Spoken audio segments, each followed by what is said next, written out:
The average person spends 1/3 of their lifetime sleeping. That comes out to 230,000 hours sleeping in a person's life. So given that we spend so much time sleeping, it makes sense to consider the best position in terms of our posture, our tongue posture, etc., because it does have an impact. Certain sleeping positions can cause imbalances in your neck and cause you to mouth breathe and your posture to get worse, and night after night, this has a cumulative effect. What's going on, guys? Ryan here from Best Face Forward, and in today's video, I'm talking about sleeping positions and how they affect your posture. Now, the thing to understand is that there's no one size fits all best sleeping position for everybody, and I'm going to explain why that is in this video, as well as how you can determine what the best sleeping position is for you.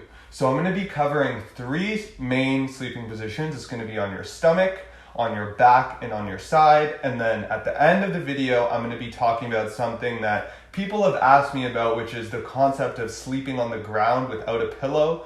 And I'm going to talk about that at the end of the video, so make sure you stick around for that. Now, generally, stomach sleeping to start with is the one that you should generally avoid because it is most likely to cause imbalances in your neck, and I'll explain why. See, when you sleep on your stomach, it's impossible for you to have your head straight, right? Or else you'd be like a beluga whale on the bed there, and it'd be extremely uncomfortable.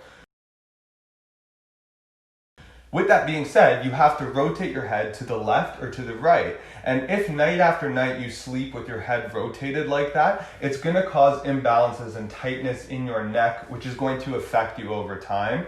The other thing is that when you sleep on your stomach, you'll notice a lot of times you want to kind of lift your arm up like this and put it near your head or something. And having your arm up like that will also cause your trapezius, levator scapula to be elevated, and it will remain in that tight position while you sleep. And if you've ever woken up with a stiff neck and kind of, your posture feels a bit weird in the morning, it's usually because you're sleeping like this. So this is the position we want to avoid. So now let's talk about what is ideally the best position.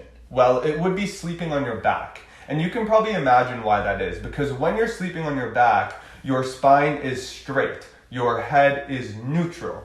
You are not going to have any imbalances left to right. And it's also the easiest to keep your tongue on the roof of your mouth if your chin is tucked and you're sleeping on your back. There's no one position for everyone. That's the disclaimer I want to make here. Because while sleeping on your back is good for some people, for a lot of you watching this, it's actually not going to be the best sleeping position for you, and this is why. Because, okay, if you have really good posture and tongue posture and enough space for your tongue and good growth, then it's going to be the best position for you. But if you have poor posture to some degree, forward head posture, you don't have the best tongue posture, then it's actually not going to be an ideal sleep position. And the reason for that can be seen by looking at snoring and sleep apnea. See, when you don't have good tongue posture, what will happen when you sleep on your back is that there won't be enough room for your tongue when your chin is tucked like that. So your tongue will go back into your airway. This is what causes snoring. This is what causes sleep apnea most of the time. And this is also the reason why many people say they can't breathe when they try to do mewing, because there's not enough space for their tongue, so it is going back and blocking their airway. So if you sleep on your back and you don't have good posture or tongue posture, this is what's going to happen. Also, gravity is at play here, guys, because if you're sleeping on your back, it's very easy for your mouth to fall open. So if you don't have good tongue posture and a good lip seal, this is also the easiest position to start mouth breathing. So in conclusion, if you have really good posture and tongue posture, that's going to be the best position for you. But otherwise, there's another position that you could do, which is sleeping on your side. One last thing I want to say is that a lot of people talk about mouth taping, and I think mouth taping can be a good idea. There's actually one brand in particular that I recommend that I'll put in the link in the bio. But yeah, mouth taping, I personally don't do it because I prefer to actually do myofunctional therapy, strengthen my lip seal, improve my tongue posture, which is what I've been doing, which has been improving my airway. Not to go on too much of a rant here, but yeah, mouth taping can be something beneficial for that. Now, moving on, so what is obviously probably the most ideal position for most people is sleeping on your side. Because when you're sleeping directly on your side, yes, you're lying on one side, so there's potential for imbalances, but ideally your spine is still in a fairly neutral position.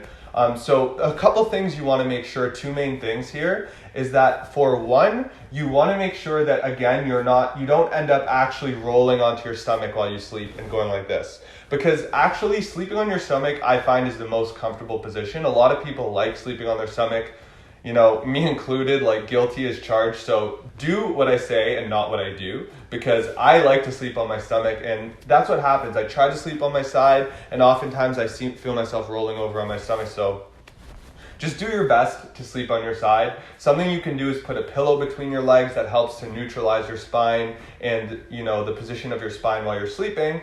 But yeah, try to be completely on your side while you're sleeping. And I would also recommend rotating sides. We all probably have a preferred side that we're more comfortable on, but try to rotate just to keep that balance in check. Now, the last thing I'm talking about here is sleeping on the ground without a pillow. Someone commented on my channel, actually a lot of people have said this to me, that all you need to do is sleep on the ground without a pillow and boom, magically your posture is going to get better. I have bad news for you, that's not the case. If that were the case, then everyone could have perfect posture by sleeping on the ground. Yeah, that'd be great. But we have to remember, it's a similar thing to what I spoke about before with sleeping on your back. When if you were to sleep on the ground, yeah, your head is directly over your shoulders, directly over your hips. That's great, that's ideal, that's perfect. But the problem is most people don't have good posture because of their tongues and because of their mouths and their jaw. It's not just because of their posture. So in an ideal world, yeah, you sleep in that position and then your body would, you know, adapt to that position, but it won't be able to do that because of your tongue and your jaw. So the same thing is going to happen. You're probably not going to be able to breathe properly. In theory, yeah, your chin is tucked, so you'd be able to have your tongue more on the roof of your mouth. But in reality, what's probably going to happen is A, you won't be able to breathe properly. B, it's just really uncomfortable. Like, who wants to sleep on the ground? You know, we're not cavemen anymore. I don't know. Maybe it's just me. I mean, a good mattress with good firmness will support the contours of your back, which is actually healthy as far as I know. There's been a lot of research done into mattresses and stuff. I'm not going to go too into this, guys. All I'm going to say is I like my bed, so I'm going to go to sleep here, and we'll end this video now. But thank you for watching, and I'll see you later.